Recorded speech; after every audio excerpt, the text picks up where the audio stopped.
Bonjour Michel Onfray. Bonjour. Merci de répondre à mes questions ce matin sur RMC et BFM TV. Vous êtes philosophe, vous êtes essayiste. En 2002, vous aviez créé l'Université populaire de Caen et c'était à la suite du 21 avril qui avait placé Jean-Marie Le Pen au second tour. Aujourd'hui, Marine Le Pen est aux portes du pouvoir, mais vous, c'est plutôt sur Emmanuel Macron que vous concentrez vos critiques très vives, on va y revenir. C'est elle qui a changé ou c'est vous ? D'abord, elle a quand même beaucoup changé, il me semble. Je trouve étonnant qu'on puisse faire porter les péchés du père sur la fille. Personne n'estime, par exemple, que Fabien Roussel soit coupable de faire partie d'un PCF qui a défendu le pacte germano-soviétique pendant 2 ans, c'est-à-dire qui a collaboré. C'est du passé. Plus personne ne croit que les socialistes, par exemple, veulent en finir avec le capitalisme, comme Mitterrand le disait en 1974. Personne ne croit, par exemple, que les républicains soient gaullistes. C'est fini. Ils ont bradé la souveraineté nationale. Donc je pense qu'il y a une espèce d'extraterritorialité. Tous les partis politiques ont changé, sauf celui de Marine Le Pen. Marine Le Pen, c'est Marine Le Pen. Elle a quand même dit que la Shoah, c'était la plus grande catastrophe du XXe siècle. C'est quand même pas la même chose que le père qui parlait du rafour crématoire, du détail, qui parlait même de la fournée en parlant de Patrick Bruel. Je veux dire, les gens qui veulent absolument ne pas voir que les choses ont changé, bougé, que le Front National s'appelle désormais le Rassemblement National, sont des gens qui... Donc vous pensez que le Front National et le Rassemblement National, ça n'est pas la même chose et que le Rassemblement National a changé ? Évidemment, je ne comprends pas qu'on puisse le dire de tous les partis.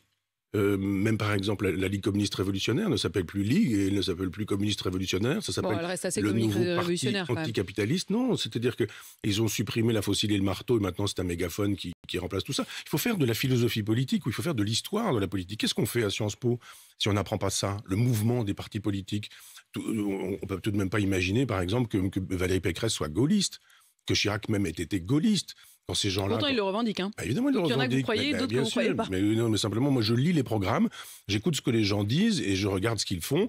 Je me dis effectivement qu'on n'est pas sur les mêmes terrains. Quand Jean-Marie Le Pen défendait les thèses de Thatcher ou de Reagan sur le terrain de l'économie, à l'époque, on supprimait les charges et on avait des salaires qui étaient entièrement versés avec le brut. Je veux dire, aujourd'hui, c'est plus du tout la même chose. C'est quoi l'extrême droite ? Ça c'est une bonne question, parce que si vraiment on fait de l'histoire pour le coup, et pas de l'idéologie, et pas de la propagande, si vraiment on fait de l'histoire, on s'en va lire Rebatté, on s'en va lire Brasillac, on s'en va regarder ce qu'était le fascisme français. Quels seraient pour vous les critères qui définissent ce qu'est l'extrême droite ? Écoutez, j'ai écrit un texte avec une dizaine de critères, je peux n'en prendre qu'un, c'est la violence par exemple. C'est la violence des rues, c'est le refus de la démocratie, c'est le refus de la République, c'est le refus de l'Assemblée nationale. C'est-à-dire qu'on ne va pas, les fascistes ne sont pas, ou l'extrême droite ne va pas au bureau de vote en disant vous votez, si vous votez pour moi j'y vais, si vous ne votez pas pour moi j'y vais pas. Les fascistes ils disent mais on veut pas, ou les gens d'extrême droite, on ne reconnaît pas l'Assemblée nationale, on ne reconnaît pas les régimes de représentation démocratique habituels, on croit à la violence des rues, donc selon cette définition-là, Marine Le Pen et le Rassemblement national, en participant aux élections de manière démocratique, ne sont pas d'extrême droite. Évidemment, ça me paraît évident que si vous Est-ce qu'il y a d'autres critères où ils cochent quand même la case ? Je viens de vous en donner, là. Je veux dire, vous en avez choisi un. Non, je vous ai dit le refus de l'Assemblée nationale, le refus de la démocratie, le refus de la République, la violence, l'idée qu'on ne reconnaît pas les élections, enfin, l'antisémitisme. Vous voyez de l'antisémitisme chez cette femme qui nous dit que la Shoah est la pire catastrophe du XXe siècle. C'est pas la même chose que quelqu'un qui vient nous dire que les chambres à gaz sont empreintes de détails de l'histoire. Si les gens veulent imaginer que c'est la même chose, il y a une confusion mentale qui est dommageable. Faut pas s'étonner qu'un quart des gens ne votent plus. Si on est en train de nous dire que, qui le disait l'autre jour, Darmanin, si Marine Le Pen passe, les pauvres vont mourir. Enfin, il a dit ça lors d'une réunion publique. Mais Alice Coffin dit exactement la même chose pour les femmes ou les LGBT. Il a dit les riches, si on va jusqu'au bout, son expression était les riches vont maigrir, les pauvres vont mourir. Oui, c'est ça, ils vont mourir. Quand des gens disent ça et qu'ils se mettent à parler d'extrême droite ou de fascisme, je ne les écoute plus. Faisons de l'histoire. Enfin, vous êtes quand même sacrément injurieux aussi. Politique. Je voudrais quand même qu'on se plonge un tout petit instant dans votre livre. C'est pas injurieux de parler de fascisme. Le titre de votre livre, vous avez observé le quinquennat d'Emmanuel Macron. Vous en tirez un livre qui est une sorte de journal de bord. C'est publié chez Albin Michel. Ça s'appelle Foutriquet. Pourquoi l'injure ? C'est pas une injure d'abord. C'est pas une injure, Foutriquet ? Alors vous n'avez même pas lu la 4e de couverture de ce livre. Si, justement, j'ai lu, et non seulement la 4e, mais également le livre. Vous citez Jules Vallès qui parle de Foutriquet à propos du ministre tiers, mais ça n'empêche pas que c'était une injure. Écoutez, je mâche le travail des journalistes qui, pour le coup, n'ont pas besoin de lire que le titre, ils peuvent aussi lire la 4e de couverture, et je dis très précisément que Foutriquet était le nom que les communards donnaient à Adolphe Thiers. Au boucher de la commune. Boucher de la commune, c'est effectivement le cas. Il y avait des flots de sang avec Galifet qui a massacré des pauvres personnes qui ne faisaient que réclamer... Est-ce que vous diriez d'Emmanuel Macron que c'est un boucher ? Je suis en train de répondre à votre question. Et il y a eu un moment donné où il nous a dit, Emmanuel Macron, concernant la commune et les communards, que la République s'était repliée, la véritable République, et s'était repliée à Versailles et chez les Versaillais. C'est-à-dire, et je fais de l'histoire, ça ne s'appelle pas de l'insulte, je dis simplement que Macron nous dit que la question sociale aujourd'hui, quand elle est portée par exemple, Jean-Luc Mélenchon, mais surtout par les Gilets jaunes, eh bien, on est dans un remake des communards, et que la vraie République, elle est à l'Élysée. Cet homme qui nous dit « venez me chercher », quand on vient le chercher, il s'en va, il a peur. Il avait quand même fait savoir qu'ils viennent me chercher.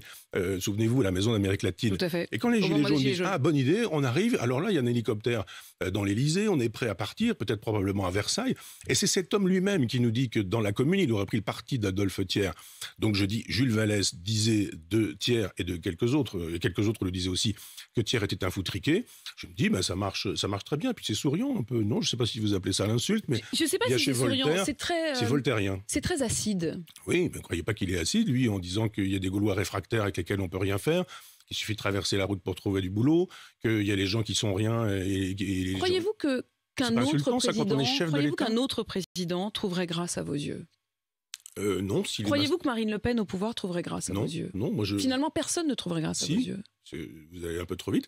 Je suis anti-maastrichtien. Moi, le problème, c'est pas. C'est pour vous d'ailleurs le grand clivage. Hein. Vous y revenez dans ce livre. Voilà. Le clivage, c'est entre les maastrichtiens et les anti-maastrichtiens. Et d'ailleurs, à ce même micro, il y a quelques mois, vous disiez que de toute façon, l'élection était jouée d'avance. Je précise même que vous aviez dit ne pas voter, puisque vous pouviez déjà prédire qu'un maastrichtien allait gagner. Et en l'occurrence, vous disiez soit Emmanuel Macron, soit Valérie Pécresse. Oui, et ça peut être aujourd'hui Marine Le Pen. Alors à l'époque, elle venait de démarrer, elle était dans les intentions de vote. Vous la mettez dans le même camp, les maastrichtiens? Évidemment, elle nous a dit il y a un an, j'ai fait un article qui s'appelle « Le Front National n'existe plus », il y a un an, sur le site de Front Populaire, assez long, c'est très précis, où je dis effectivement qu'elle renonce à l'euro, à l'Europe, qu'elle renonce à Schengen, qu'elle renonce à toucher à la Cour européenne de justice. Elle renonce à toucher à tout cela. Oui. Elle renonce. Oui, pardon. Non, mais... Et que ça fait pour moi le maastrichtien, qu'elle est en train de nous dire sur la peine de mort, on va voir, sur la question du voile, j'ai déjà changé. Donc c'est ce que j'appelle la jurisprudence Tsipras, vous savez, ce grec qui avait été élu pour un programme et qui, quand il est arrivé au pouvoir, a dit finalement, je suis pas très sûr que le programme, etc. Le FMI lui avait dit on va vous aider à changer d'avis. Et puis l'affaire était réglée. Donc il y a un franc maastrichtien qui est Macron, et puis il y en a une qui se dit finalement, si je veux être un peu crédible, il faut que je le sois moi aussi, et elle est devenue comme Chirac. Donc pour vous, elle a trahi en quelque sorte? Moi, je ne suis pas dans des logiques de trahison, j'appelle ça l'évolution, c'est ce que je vous ai dit tout à l'heure. Hein, donc, on peut changer. Ah oui, vous me dites elle ne change pas, puis après vous me dites elle est dans la trahison. Non, je vous dis, elle évolue comme tout le monde évolue. Comme vous, comme moi, comme les gens qui nous écoutent, tout le monde évolue. En 20 ans, l'histoire n'est pas la même. Et on pense en fonction du réel tel qu'il est. Michel Onfray, vous venez de dire, je vous ai dit, si c'est un maastrichtien qui gagne, ce sera plutôt Emmanuel Macron. Vous avez dit, ou Marine Le Pen. Est-ce que ça veut dire que vous considérez aujourd'hui, à quelques jours du second tour de la présidentielle, que Marine Le Pen peut gagner? C'est difficile parce qu'il y a vraiment le parti unique. Hein. Vous savez, le parti unique, c'était le truc du régime dictatorial jadis.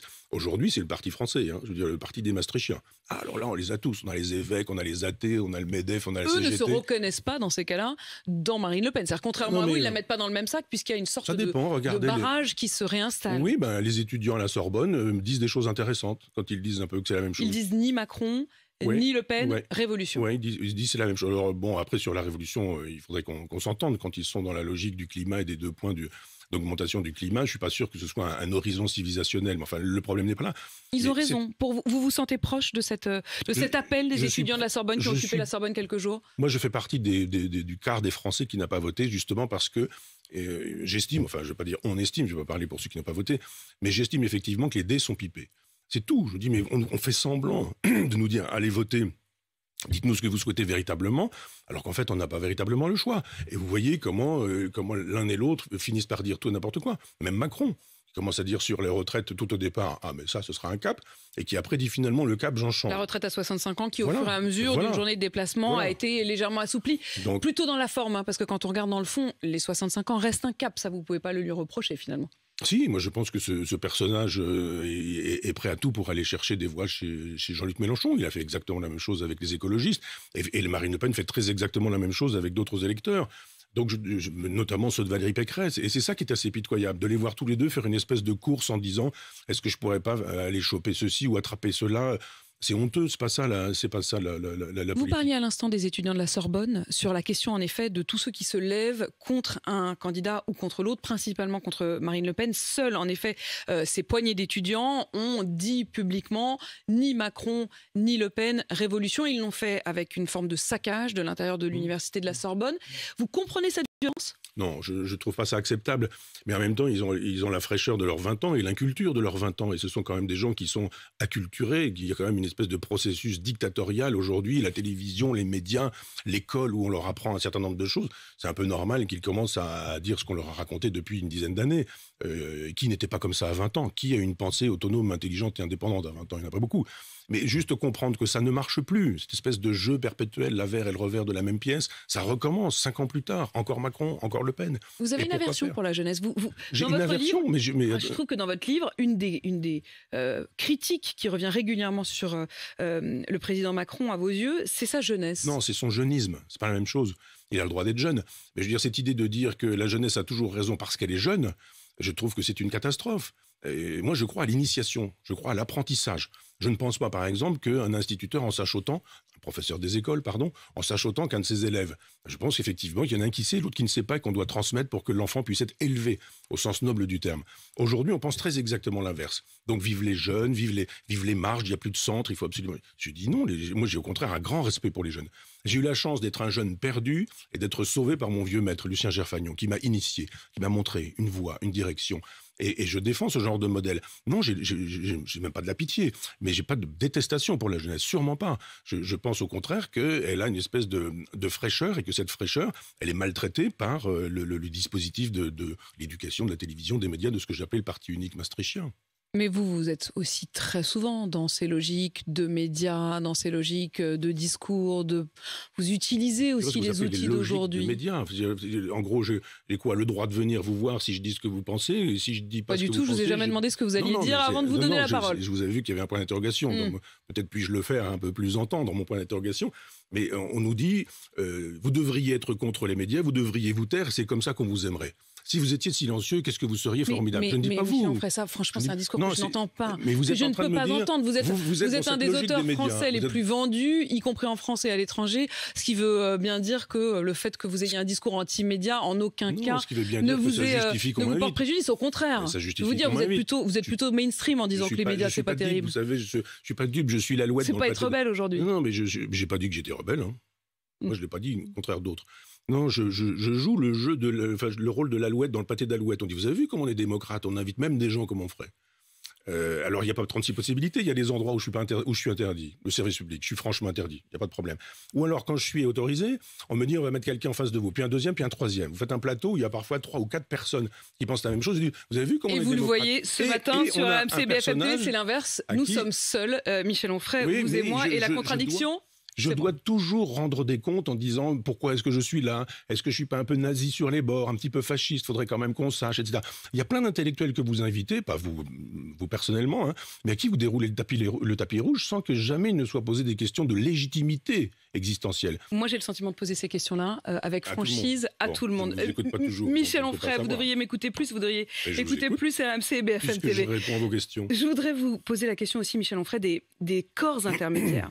On l'a vu cette semaine, les artistes, les sportifs, certains intellectuels qui appellent à faire battre Marine Le Pen. Ça veut dire quoi des sportifs? Quand vous me dites tout de suite des sportifs, ça veut dire quoi? C'est-à-dire que ceux qui se taisent, ils pensent quoi? Ceux qui s'expriment systématiquement pour faire barrage au Front National. Est-ce que vous estimez que ceux qui ne parlent pas, peut-être au fond, ne veulent pas prendre parti pour Macron ou ne veulnt pas prendre parti dans cette élection? Est-ce que vous ne voulez pas voir la différence entre les et des?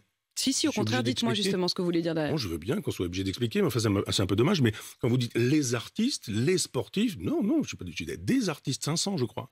Des sportifs, et pas tous. Donc, il y a un moment donné où il ne faut pas imaginer que parce que 3 ou 4 têtes d'affiche, qui veulent surtout pas avoir de problèmes dans leur carrière, disent ce qu'ils disent en défendant la démocratie et la République, en nous disant qu'ils sont des grands antifascistes. Je ne sais pas ce qu'ils auraient fait, ces gens-là, en 40, 41, 42, pas sûr qu'ils seraient allés à Londres. Mais enfin bon, je ne vais pas faire de la politique fiction. Je dis simplement que ce n'est pas les quelques-uns que vous nous montrez et qu'on voit en permanence qui permettent de dire que les artistes soutiennent Macron. Que les hommes de cinéma, les hommes de spectacle, les intellectuels, les écrivains, etc., quand quelqu'un comme Marcel Gauger pense quand même assez rare chez les intellectuels. Quand quelqu'un pense... Il dit comme vous que Marine Le Pen n'est pas son père, que le Rassemblement national a changé et qu'il faut l'entendre. On ne puisse pas dire une chose pareille, vous vous rendez compte. Les Juifs étaient coupables d'être juifs, quoi qu'ils fassent, parce qu'ils étaient nés de parents juifs. Et bien là, c'est exactement la même chose. Vous n'êtes pas coupable des bêtises que vous auriez pu faire, vous êtes coupable de votre père. Pour vous, c'est un vrai retour en arrière, donc. Un retour en arrière de... Non, mais quand vous comparez ça avec l'assignation à résidence... personnelle, moi je suis coupable de ce que je fais. Je ne veux pas être coupable de ce que mes parents auraient fait, par exemple. Pas plus que je voudrais être un héros parce que mes parents auraient été des héros. Cette façon d'imaginer que on aurait eu des parents glorieux, donc on serait soi-même glorieux. Mais non, on est glorieux si on l'est soi-même et si on a fait ce qu'il fallait pour ça. Mais Michel Onfray, le fait de s'abstenir, est-ce que c'est pas une forme de lâcheté? Je ne veux pas parler de lâcheté moralisée, je vous dis simplement que ça sert à rien. Depuis 2005, on vous fait savoir que ou vous votez dans le bon sens, et à ce moment-là, on écoute votre vote, ou vous votez dans le mauvais sens, et on balance tout à la poubelle. Je vous rappelle qu'Emmanuel Macron a perdu toutes les élections pendant 5 ans. Toutes. Il les a toutes perdues. Il a même dit, si je perds les européennes, ça c'est vraiment une catastrophe. Il a perdu les européennes. Qu'a-t-il dit? Perdre de si peu, ça s'appelle gagner. Et tout le monde a dit oui, formidable. Et sur ces endroits-là, 95% des gens disent Est-ce que c'est pour ça qu'il y a des fractures? Je finis. Allez-y. On avait dit qu'elle aurait des régions, on les a pas eues. Enfin bon, voilà, c'est quand même... Enfin, non. Aujourd'hui, il promet, à l'inverse, la proportionnelle, peut-être même intégrale. Il promet ce qu'on veut. C'est-à-dire que s'il descend... ça, pour le coup, vous n'y croyez pas. Torse nu en tracteur l'Élysée pour être élu, on lui dit fais-le et tu auras l'Élysée, il ira. Et Marine Le Pen aussi. Donc il y a un moment donné, il faut arrêter cette démagogie, de croire cette démagogie. Le général de Gaulle disait, je perds des élections, je m'en vais. Je remets mon mandat en jeu. Où Mitterrand dit je perds, je reste. Là où Mitterrand dit quand je perds, je reste. Là où Chirac dit quand je perds, je reste aussi. Et j'appelle ça la cohabitation. Vous allez voir que s'il perd les élections législatives, il va cohabiter aussi, Macron. Michel Onfray, qu'est-ce qu'il faudrait faire? Ça s'appelle pas la République, ça. Ça s'appelle pas la 5e République. Ça s'appelle sûrement pas être gaulliste. Qu'est-ce qu'il faudrait faire pour réconcilier cette France qui est quand même très fracturée, avec 3 Frances en gros, qui ont quasi voté pour l'un ou pour l'autre? Il y a la France rurale qui aurait voté Marine Le Pen, il y a la France des centres-villes et de l'Ouest qui a voté plutôt pour Emmanuel Macron, et puis il y a la France des quartiers périphériques, populaires, des quartiers qu'on appelle banlieues qui ont voté Jean-Luc Mélenchon. Comment on fait pour que ces 3 Frances-là se parlent et se réconcilient? 4, vous avez oublié, les abstentionnistes. Qui n'a pas voté. Ah ben oui, ça fait quand même un quart des Français. Un quart des Français qui ne disent pas je suis lâche et je ne vais pas voter. Je suis courageux, je vais voter. Mais qui sont moins ancrés géographiquement, vous me le reconnaîtrez. Pardon? Qui sont moins ancrés géographiquement, vous me le reconnaîtrez, la question de l'abstention. On n'en sait rien, ça. Vous savez, les politologues qui s'en viennent nous faire des cartes qui sont totalement illisibles pour nous expliquer que... Non, mais vous adorez la France, la question des campagnes, oui, j'adore la France. J'adore la ruralité, j'adore les paysans, j'adore la campagne, j'adore les gens de bon sens, j'adore ces gens qui ne sont pas allés voter, non pas parce qu'ils étaient lâches, alors que le courage consisterait aujourd'hui à voter Macron quand on a voté Mélenchon au premier tour. Si c'est ça le courage, alors franchement, oui, je veux bien être lâche. Je dis simplement qu'il y a des gens qui ont compris quand même qu'on se moquait d'eux. Qu'est-ce qu'il faut faire, me disiez tout à l'heure, mais revenir à la 5e République. La 5e République, elle est morte, elle n'existe plus depuis le traité de Maastricht, depuis qu'on a perdu notre souveraineté. Quand le général de Gaulle dit c'est 7 ans, et c'est en plus c'est un septennat, et en plus des législatives qui vont nous permettre de voir si on veut toujours de ma politique ou pas. Si je perds les législatives, je démissionne, je m'en vais, je change de Premier ministre, etc. C'était un jeu, un équilibre démocratique et républicain qui laissait au peuple sa place. Où il est le peuple aujourd'hui? Il est celui qu'on séduit, qu'on cherche à flatter. Il y en a un qui dit on va supprimer le permis à points, l'autre qui dit je m'en vais voir les chasseurs. Cette espèce de mépris du peuple, comme si c'était des beaufs qui roulaient. C'était Zemmour d'un côté, Michel, et c'était Emmanuel Macron de l'autre, à qui vous faisiez référence. Mais vous venez de dire quand même une phrase, vous venez de dire voter Macron quand on a voté Mélenchon. Est-ce que c'est pas ça la lâcheté? Non, je dis, vous m'avez dit, est-ce que ça n'est pas lâche, vous, de ne pas voter? Je vous dis, je n'ai pas l'impression que quand on a voté Mélenchon au premier tour et qu'on vote Macron au deuxième tour, ça s'appelle le courage. Pas exactement dit ce que vous dites que je dis. Je dis simplement que je ne pense pas en termes de morale. Il n'y a pas de lâcheté à dire, moi, quand on me dit vous allez jouer à un jeu mais il n'y a rien à gagner, je ne joue pas à ce jeu. Ah non. Le jour où effectivement les élections seront prises en considération et on dira allez voter, et quand vous aurez dit on veut, on ne veut pas, eh bien on fera ça parce que la démocratie c'est le pouvoir du peuple, par le peuple, pour le peuple, alors à ce moment-là le contrat social sera refait. Il n'y a pas de contrat social aujourd'hui. Il y a une espèce de mensonge perpétuel, démagogique et populiste de droite et de gauche. Je veux dire, les deux, et Macron et Le Pen aujourd'hui, sont dans une démagogie incroyable pour essayer, dans la surenchère, de récupérer qui les voix de... Vous êtes toujours inscrit sur les listes? Oui, je suis inscrit, oui. Ça veut dire que vous vous laissez quand même peut-être la possibilité à un moment d'une forme de sursaut, d'une Bien forme... sûr, moi je suis... Qu'est-ce qui pourrait tout d'un coup, dimanche prochain, le matin, faire rien. que vous sortiez de chez vous et que vous alliez voter? Non, rien. Je veux dire, on pourrait même faire de la casuistique en disant, voilà, tout le monde a voté, il n'y a plus qu'une voix, c'est vous qui allez faire la différence, je n'irai pas non plus. J'ai dit très précisément, mais logique, c'est le vieux gaullisme de gauche, si vous voulez mettre un mot là-dessus. C'est le vieux socialisme proudhonien, c'est très exactement la même chose. Donc si on revient à ces fondamentaux, alors oui, la politique, j'y retournerai et je voterai comme tout un chacun. Et donc vous êtes toujours inscrit pour que peut-être un jour... On ne sait jamais. On ne sait jamais. Michel Onfray, merci d'être venu répondre à mes questions ce matin, à moins d'une semaine donc du second tour. Philosophe, essayiste bien sûr. Il est 8h52 sur RMC BFM TV.